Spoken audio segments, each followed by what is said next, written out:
The new school year is here. Visit queenslibrary.org to see all of our back-to-school programs and giveaways, and to read our guide with helpful tips on family communication, book lists, and more.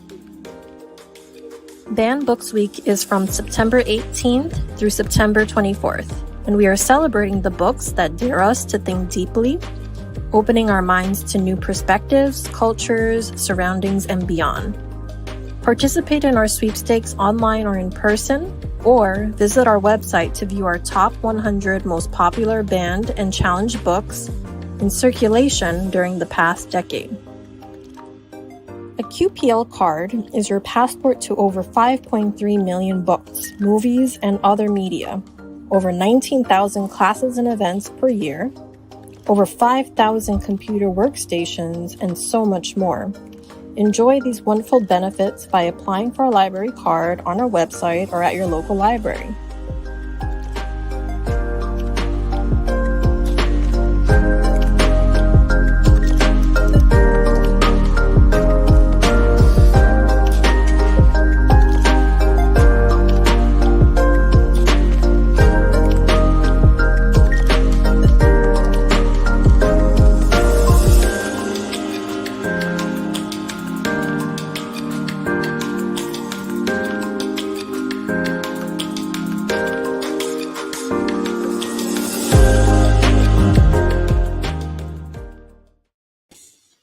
Welcome to Wellness Wednesdays. I'm Christopher Galarza, Queens Public Library's Community Health Educator.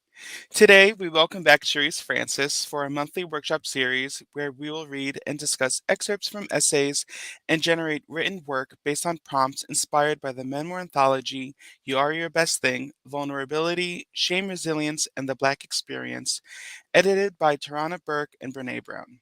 Based on the quotation from Toni Morrison's Beloved, how can we see ourselves as our own best thing?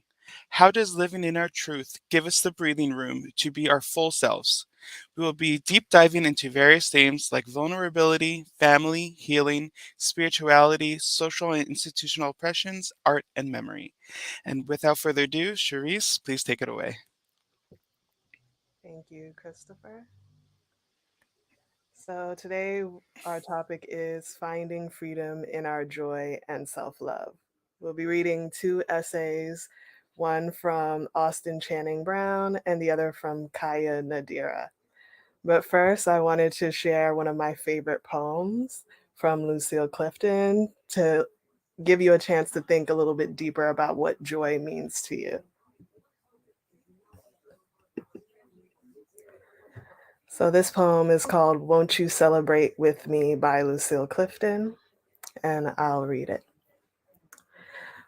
Won't you celebrate with me what I have shaped into a kind of life? I had no model, born in Babylon, both non-white and woman. What did I see to be except myself? I made it up. Here on the bridge between starshine and clay, my one hand holding tight my other hand. Come celebrate with me that every day something has tried to kill me and has failed. Now, I really love this poem because to me, this is a great example of what joy is to me, and we'll talk a little bit more about that later. But when I read it, I'm not thinking of joy as this pure sense of just happiness without any other feelings of pain or sadness, but a celebration of the self and the celebration that I'm still here. And we'll discuss that more as we read the excerpts from the two essays. So first up, we'll read a little bit from Austin Channing Brown.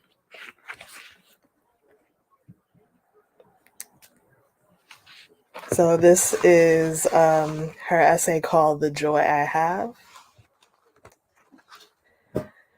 There's laughter and joking, hugging and tenderness, and excitement for life hanging in the air.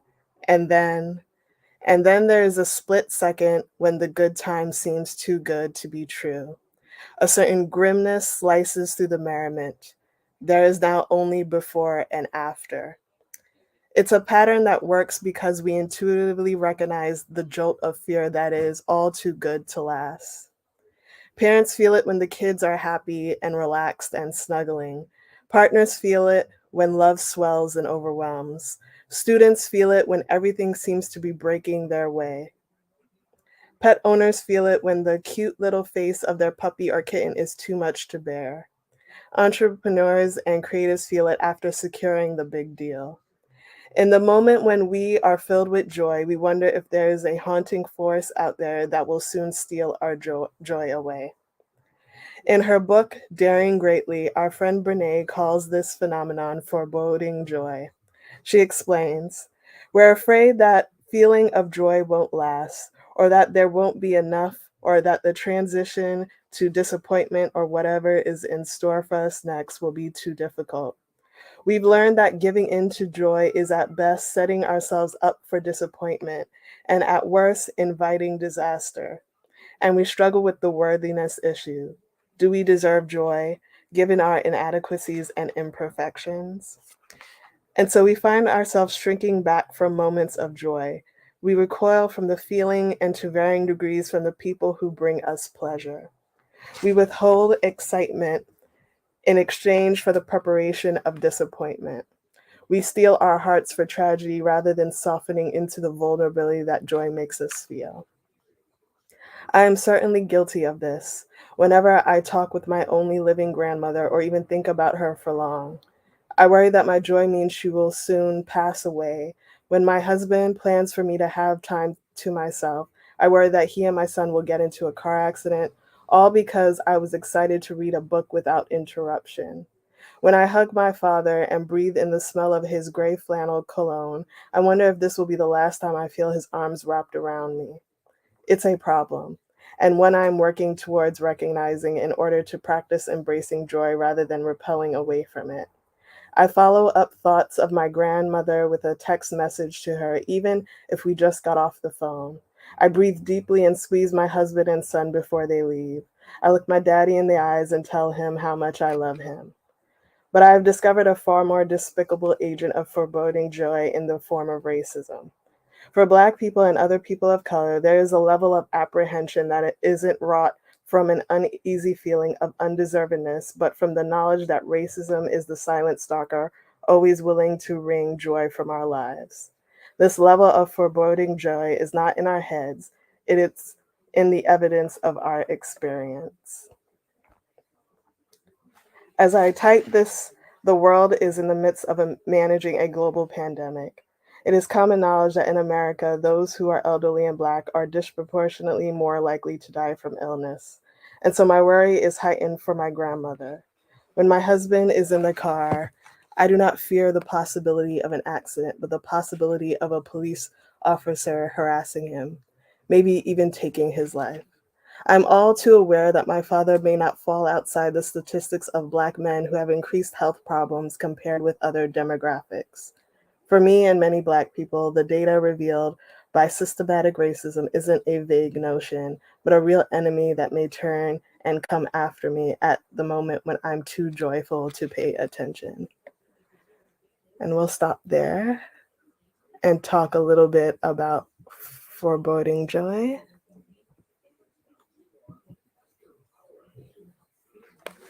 So, from this article, When Joy Feels Scary, Exploring Foreboding Joy by Hope Gillette. Foreboding joy is described as the moment when joy is interrupted by thoughts of, but what if something bad happens? And as we just read from Austin Channing Brown, joy can often be interrupted by a lot of the things that is happening in our lives. Grief, the fear of loss of loved ones, illness, whether it's physical or mental, social oppressions like racism and police brutality, and even financial issues coming upon hard times can affect how we feel about joy. And because of that, joy can feel fleeting, it can feel hard to hold on to. And so we'll keep reading from the essay, but I want us to think about all the things in our own personal lives that can affect our joy, and the ways you personally combat those things. And we'll discuss that a little bit more after we read more from the essay.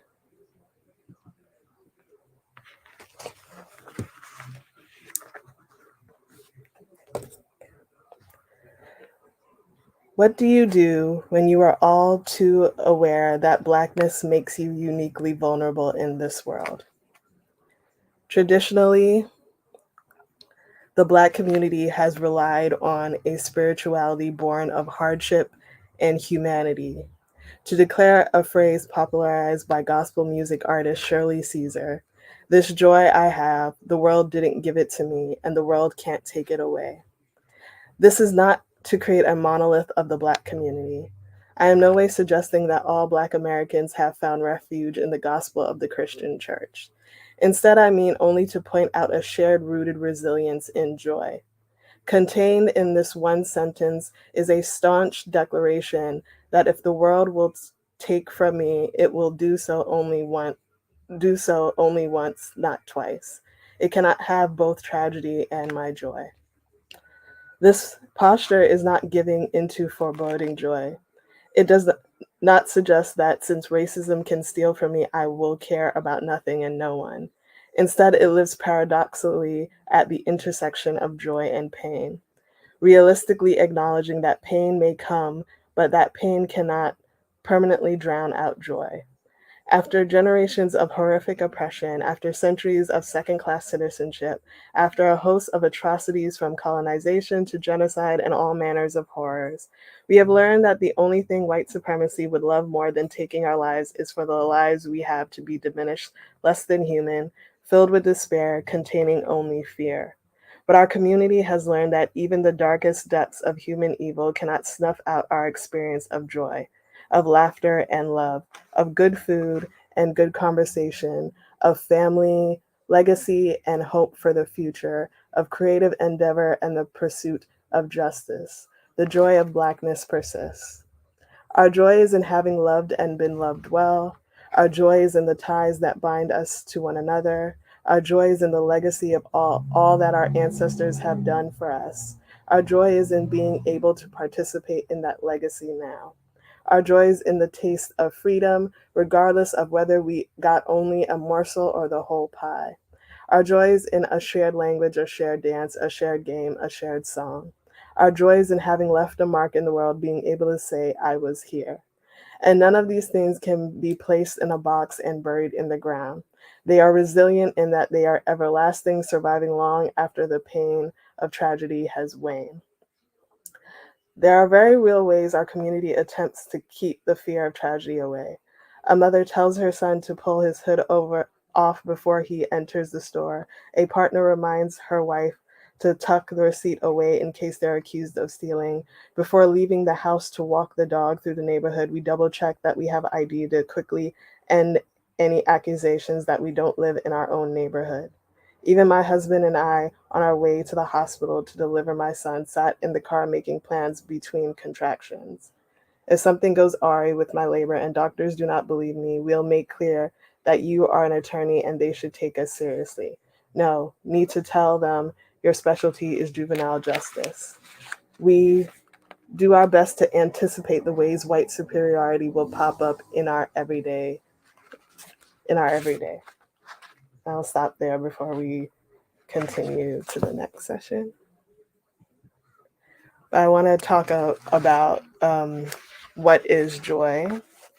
And as we read from Brown's essay, joy for her is a complicated emotion, and joy for Black people is often a complicated emotion. And so I wanted to look up the definition of joy.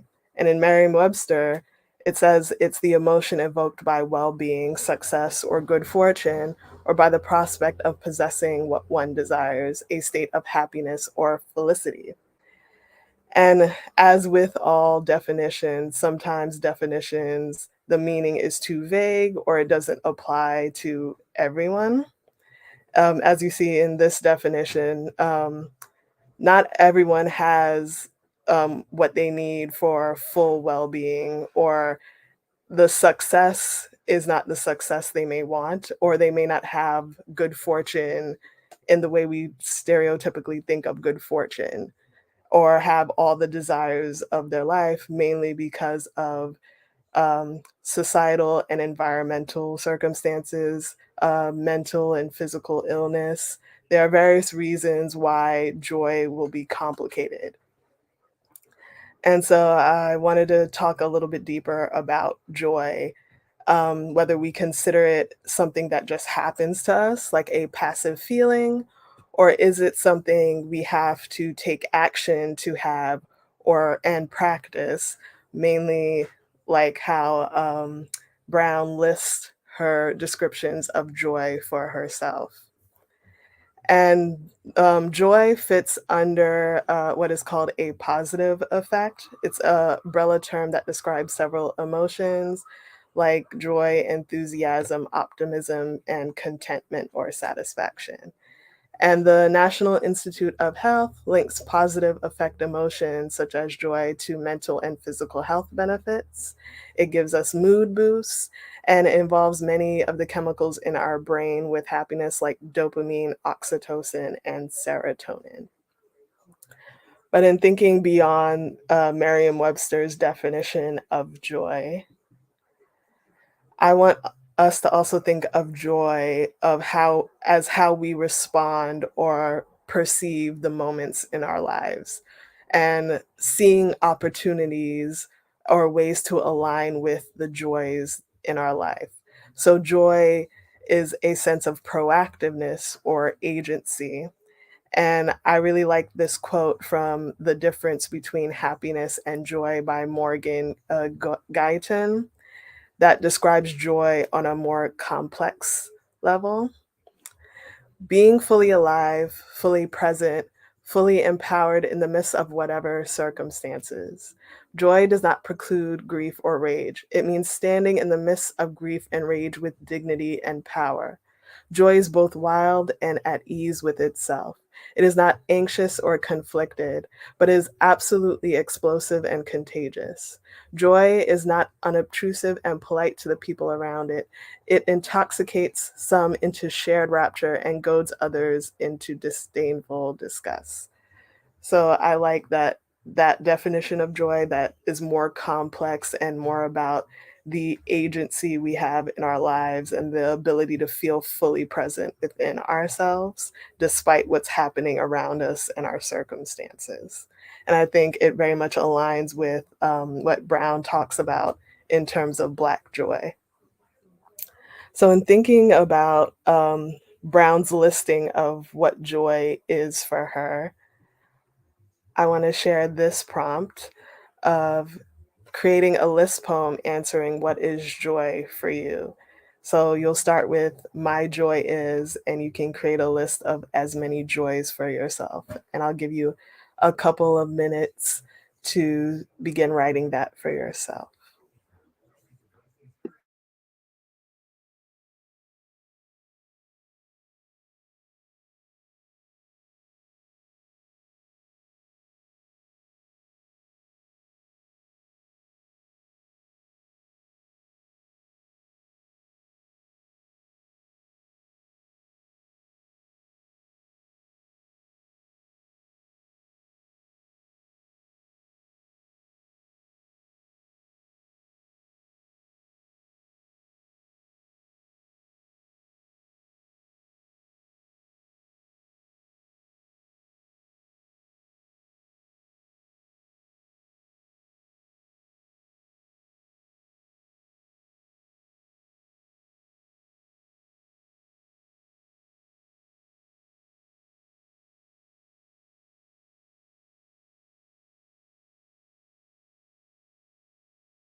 Okay. So I hope you were able to write a little bit about what joy is for you. And let us continue. So we'll read the last part of Brown's essay. When the women in the book club asked me about the ways foreboding was inhibiting their lives, I asked them what parameters they could manage that might set their hearts at ease. For a little while, can you walk at a public park rather than in your neighborhood? Can you mark out your cross country drive to stay in places close to a major city as possible? Can you limit your kids to the backyard or the grass in your front yard just for this week? Let's see if we can box the feeling in, knowing that we will not live at the pinnacle of anxiety forever. Sometimes it works, sometimes it doesn't, but we go on trying. We go on living even if we are scared. We decide not only that we will practice gratitude for the ways we are experienced joy, but that we will do so with every bone in our body. We will love hard, we will dance with abandon, we will laugh loudly and often, we will declare our right to be in that store or that school or that neighborhood or that job. We will give our bodies the respect they so richly deserve for carrying us this far. In the words of poet Toy Darracott, joy is an act of resistance, and so we will lean into that joy, knowing that our humanity demands that we fully partake of this magical experience.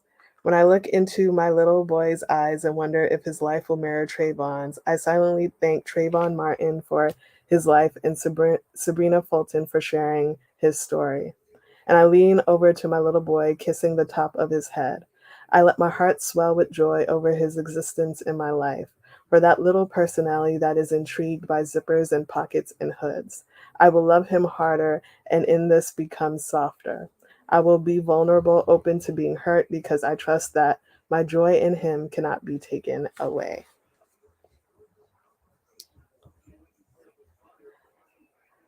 So, in that last section, Brown describes the ways in which she continues to practice joy and remember joy in her life. And I wanted to bring up the 4 ways of dealing with foreboding joy that was also mentioned in the article I mentioned earlier. One being rejoicing in everyday gratitude, 2, cultivating self awareness, 3, embracing the opportunity to build resilience, and 4, honoring the good, not the bad. And all 4 of these are are referred to in Brown's essay, but I want to talk about each one a little deeper. So, rejoicing in everyday gratitude. Gratitude is described as a strong feeling of appreciation or thankfulness. Just as I mentioned, that is mentioned with foreboding joy, our brain has a negativity bias. And so because of that, it's harder for our brains to actually have positive feelings of joy. And it's something that has to be practiced. And practicing gratitude can be one way of helping us achieve joy in our lives. According to psychologist Rick Hanson, a negativity bias has been built into our brains based on millions of years of evolution when it comes to dealing with threats. Our ancestors lived in difficult environments. They had to gather food while avoiding deadly obstacles. Noticing, reacting to, and remembering predators and natural hazards, which are negative, became more important than finding food, which is a positive. Those who avoided the negative situations passed on their genes. And that was from What is Negativity Bias by Scott Frothingham from Healthline. I wanted to add in that the threats haven't disappeared, the threats have changed. And as Brown mentions in her essay, those threats come from social and environmental harms like racism. And of course, we can think of other kinds of oppression. So, just to give a little editing for that idea of negativity bias, that we can still live in we do and can still live in difficult environments, and that sort of negativity that happens in our lives does affect our everyday joy right now, not just in the past.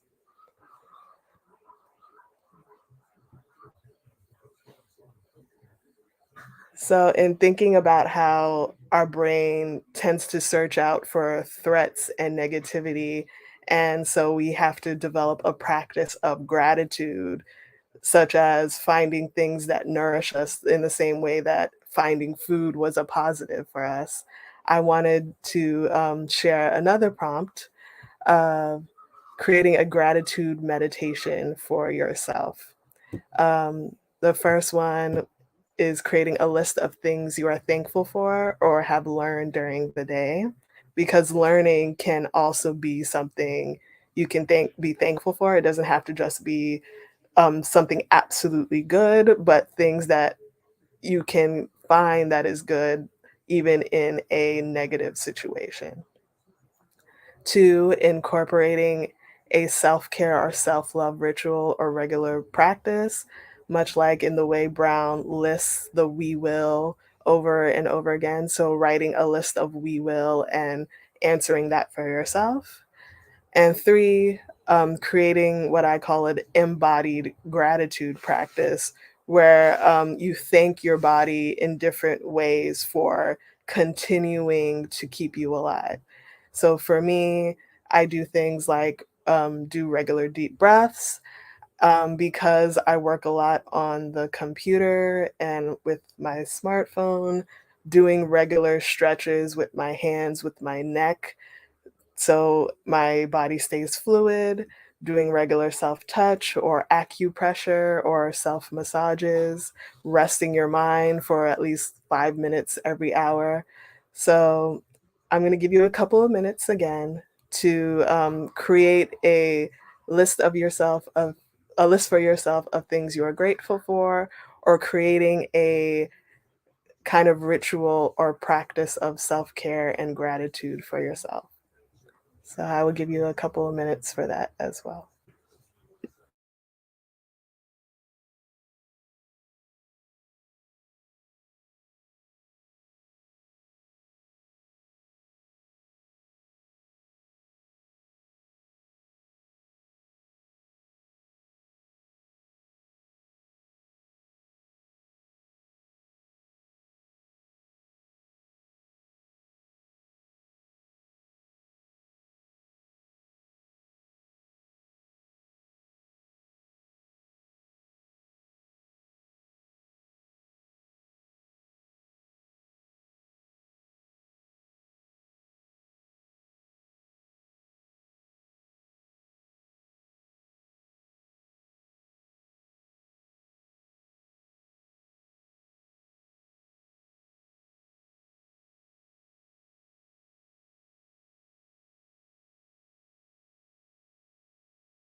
Okay.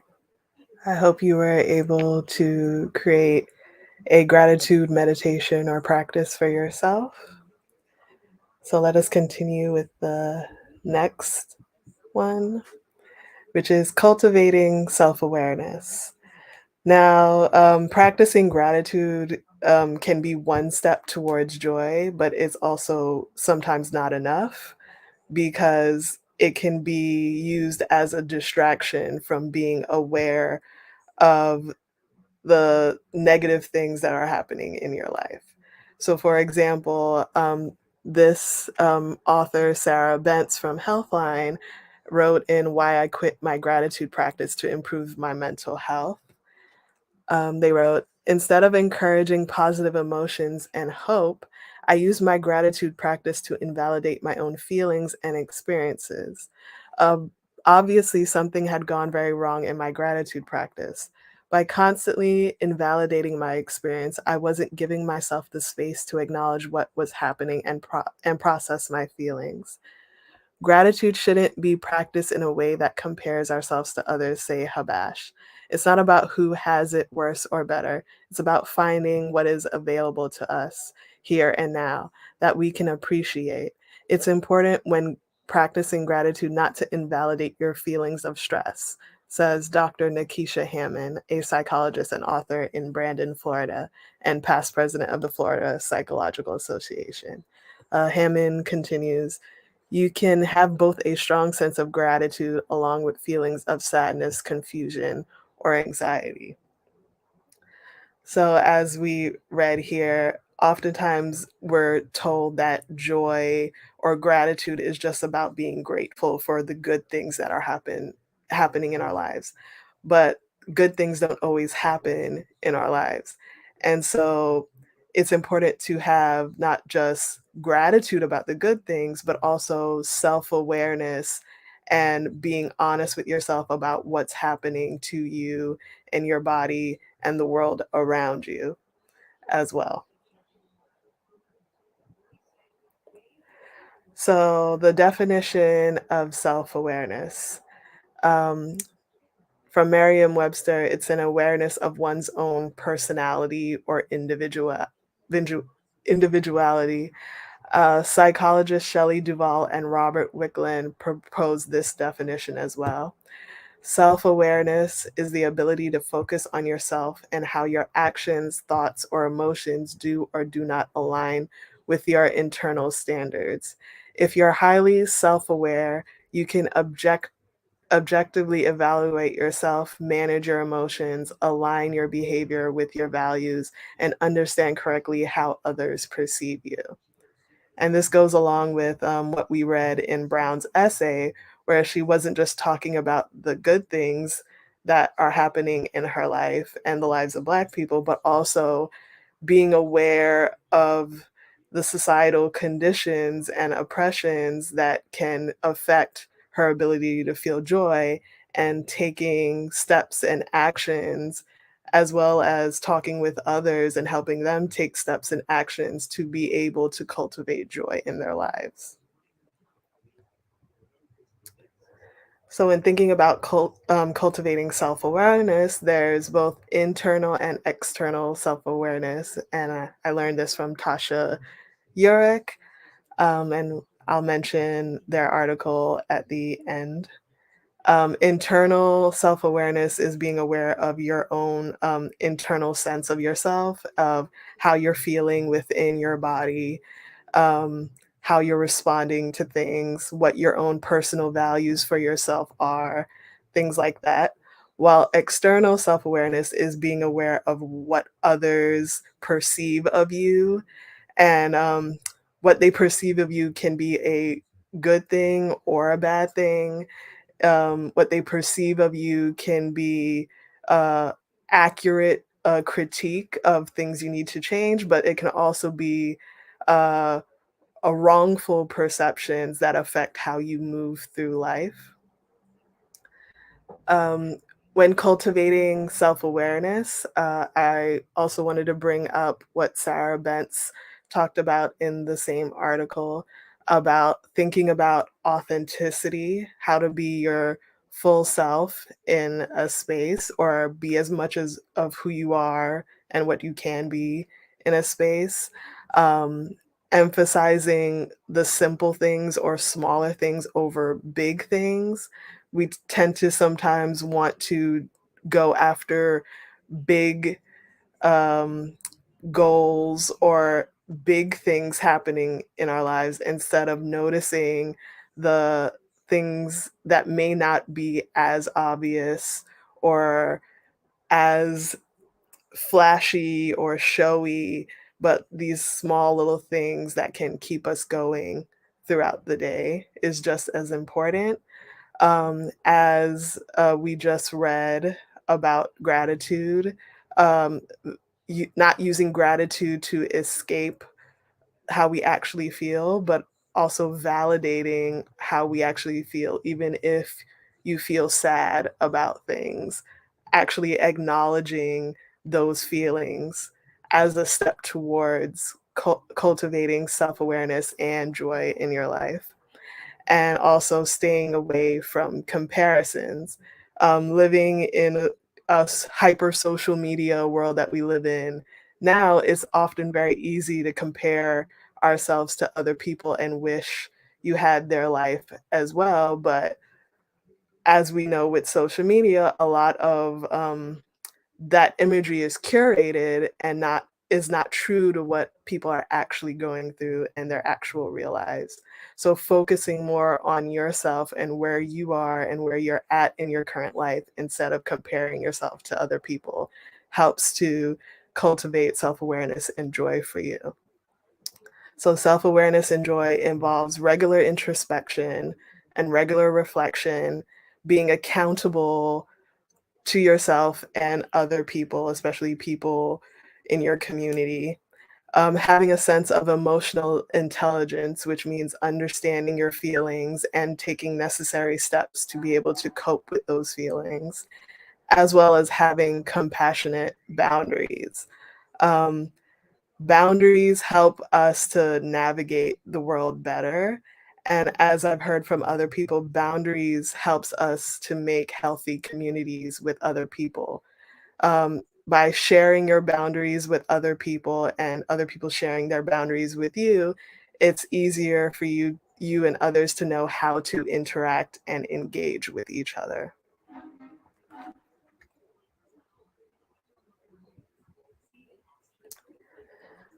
So next we have embracing the opportunity to build resilience. So resilience from the American Psychological Association is described as one, the capability of a strained body to recover its size and shape after deformation caused especially by compressive stress.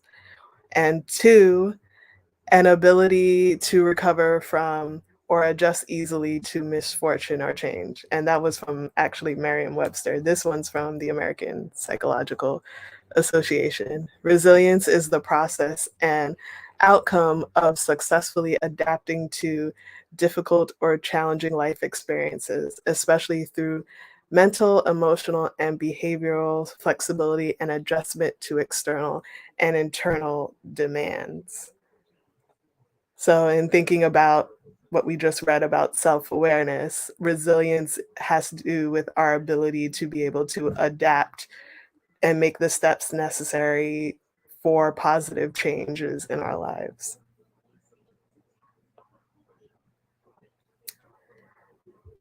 Same from the APA.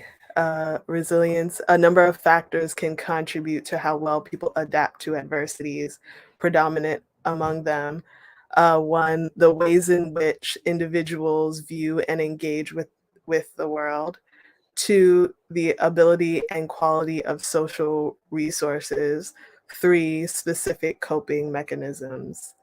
Psychological research demonstrates that the resources and skills associated with more positive adaptation, i.e., greater resilience, can be cultivated and practiced. So, to think about how we can continue to build resilience, here are some examples that are also from the APA. Building your connections, relationships, and communities. 2, fostering wellness, taking care of mind and body, minimizing negative outlets, and overly self-criticizing. 3, finding purpose, proactiveness, a sense of accountability in your life, being of service to others, looking for opportunities of self-discovery or to grow as a person. 4, embracing healthy thoughts, keeping things in perspective or balance, accepting change, and, as James Baldwin says, uh, enacting the change that you are able to do, not necessarily the things that you can't really change. Learning from past experience and also having cautious or realistic hope, knowing what is possible and moving towards that. And then last, something that I often have difficulty doing sometimes is seeking help. And as an artist and writer, the importance of expressing yourself as well. And all these things can help you build resilience. So for this next prompt, thinking about self-awareness and resilience, where are you currently in your life? Are there any aspects that you need to accept and or change? What steps do you need to take to do so? And what resources can you turn to help you do so? I'll give you a couple minutes to think about that, to write a response to that.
Okay, so I hope you were able to write some action steps for self-awareness and your own resilience.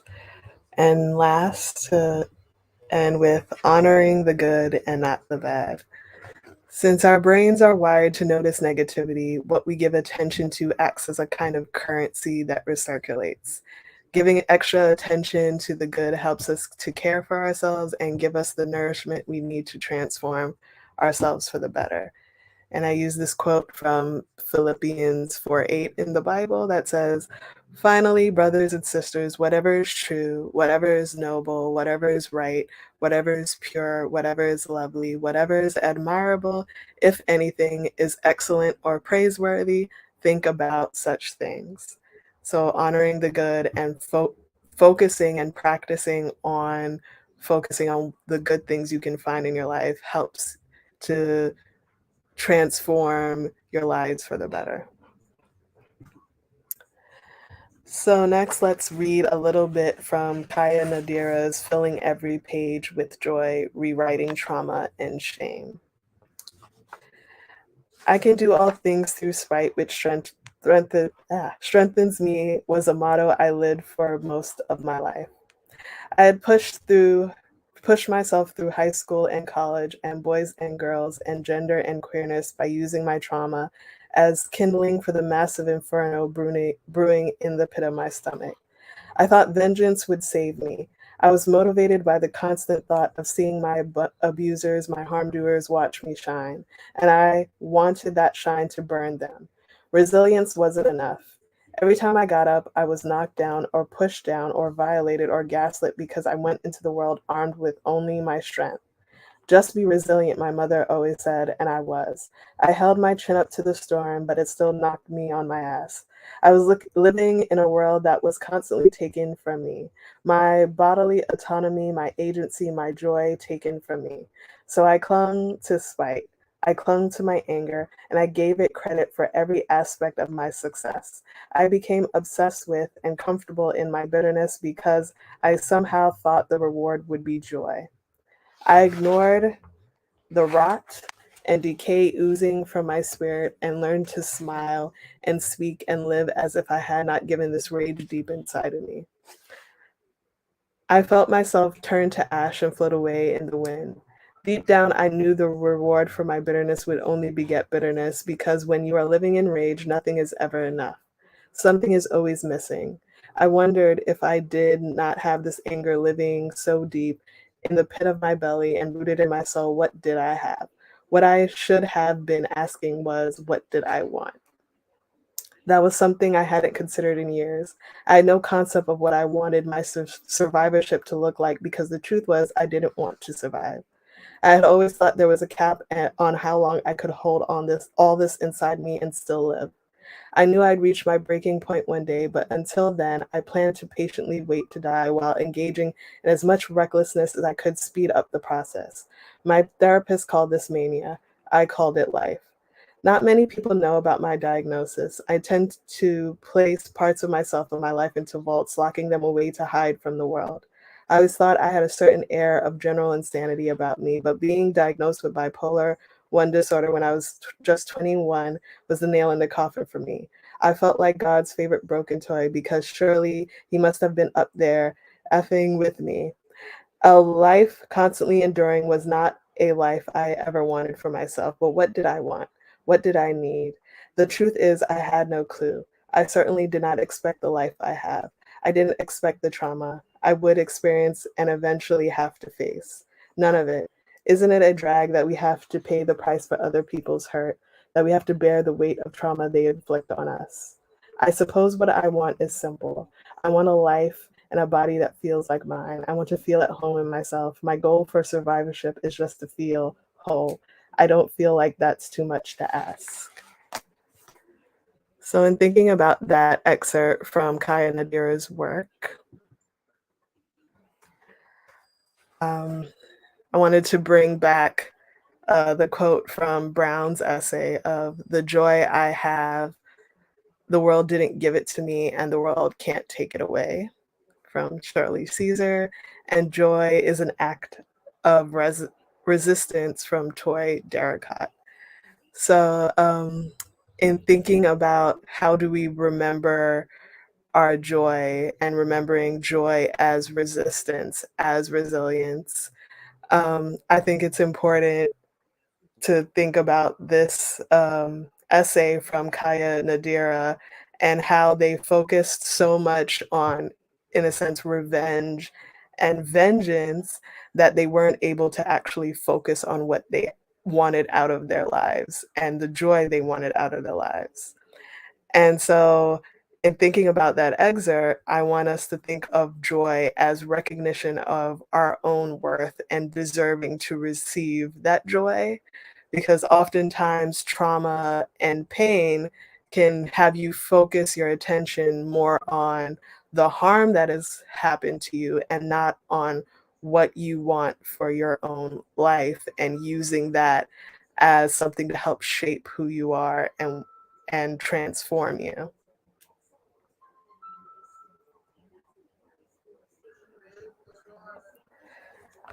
So to read a little bit more from the essay, we don't have much time left, so I'm gonna skip a little bit. And Kaya Nadira talks about their experience of sexual assault and abuse and how that has affected their life and the ways that they had to learn how to value their own selves as well as their own queerness. And I wanted to read this section from the essay where they talk about coming out as a non-binary person and accepting their queerness. When I came out as non-binary at 19, I deeply expected the same reaction from my mother, but I was attempting to abandon my fear of the truth. I needed to be free. I was tired of living as myself and as the woman I used to be. That woman was gone by that point, but I knew that whatever dreams rooted in womanhood anyone had for me were gone, and everyone else needed to know as well. Just like I fought for my queerness, I would fight for my gender. Not many Black folks in my community know about being non-binary. My mother had some understanding of it from literal arguments we had in the past about my then favorite rapper Angel Hayes and agender Masterpiece. She also had a better understanding of it from her job at the time, dealing with queer and genderqueer youth. Despite the progress I knew had been made, I was still terrified. What if I was pushing her too far? What if this was the thing that made her stop loving me? I pushed it aside, remembering that she always told me nothing I could ever separate me from her love. And so I told her the truth. She stared dead at me and just said, "Okay, cool." That was it. The only follow-up question was, "So that's they, them, right?" Somehow that scared me even more. I was already so defensive. I could not understand why she was not. I had prepared myself for battle, and she showed up unarmed, just ready to love me like always. There's no easy way to describe shame. In fact, most of my troubles with this work came from trying to find some easy but impactful way to describe this beast of an emotion. Shame is sick and twisted. I know that. I know that shame feels like an impossible labyrinth of misdeeds and bad choices, but more than anything, I know shame is a different monster for us all. My shame is insidious. It stacks my mistakes on one top of another until I'm so overwhelmed I am crushed by them, just suffocating under the weight. I think worse than feeling the shame, though, is feeling the shame alone. Just as much as shame is limiting, it is so incredibly isolating, at least for me. And it's not just for this feeling of no one understanding what I'm going through, it's the idea that no one will ever love me because of the mistakes I have made. It's the lie I tell myself that because I have so many skeletons in my closet, someone will find me disgusting or unworthy. And I've stuck to this belief because it's the only truth I've ever embraced. I am branded by my mistakes. I am certified damaged goods, and no one needs that. I am struggling now, not in a grand or intense way, but a silent tug of war in my subconsciousness. I was recently in a toxic, abusive relationship. In this relationship, I was with someone who lied to me and emotionally manipulated and gaslit me. They eventually put their hands on me. It isn't something I'm proud of. When the abuse began, I kept that side of them from my friends. I was never a dull person, and deep down, I was aware I was being manipulated. But when you spent most of your life embracing the idea that everyone is always going to hate you and any suffering you endure is punishment for one of the countless wrongs you committed in the past, it's hard to believe it can get much better. I was 21 and in love with an idea despite their many empty promises, despite what they've shown me to be true of them. And I'll skip a little bit down further. This may be my biggest skeleton. How do I explain to people whom I want to date moving forward that you cannot touch me suddenly because I will panic? How do I explain that I am absolutely terrified when someone yells because I'm unsure of what will happen next? How do I explain when the next person I date claims they'll never hurt me that I don't believe them because memories of the past constantly repeat in my head like a broken record? Because the last person who claimed they would never hurt me pushed my body to the ground and kept me there until I agreed to stay with them. These are not things you overcome easily, and so I keep that close to my chest. Because when I try to share them, that choking feeling comes. My throat feels impossibly small and I close back up. My body won't allow me to let it out or let it go.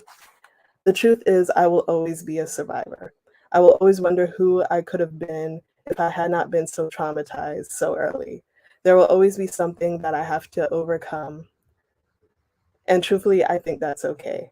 Being a survivor is now a badge of honor for me.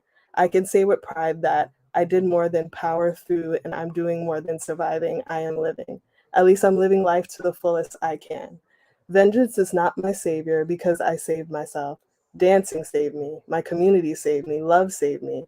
When I shifted my thinking a little bit more from victim mindset to embracing survivorship, I had so much more respect for the strength I had shown. But I also realized that it was time to stop carrying everything alone. My queer trans family saved me more than anything. I'm eternally grateful for the chosen family that saw me at my lowest and still loved me, for people who showed up whenever and wherever without complaint.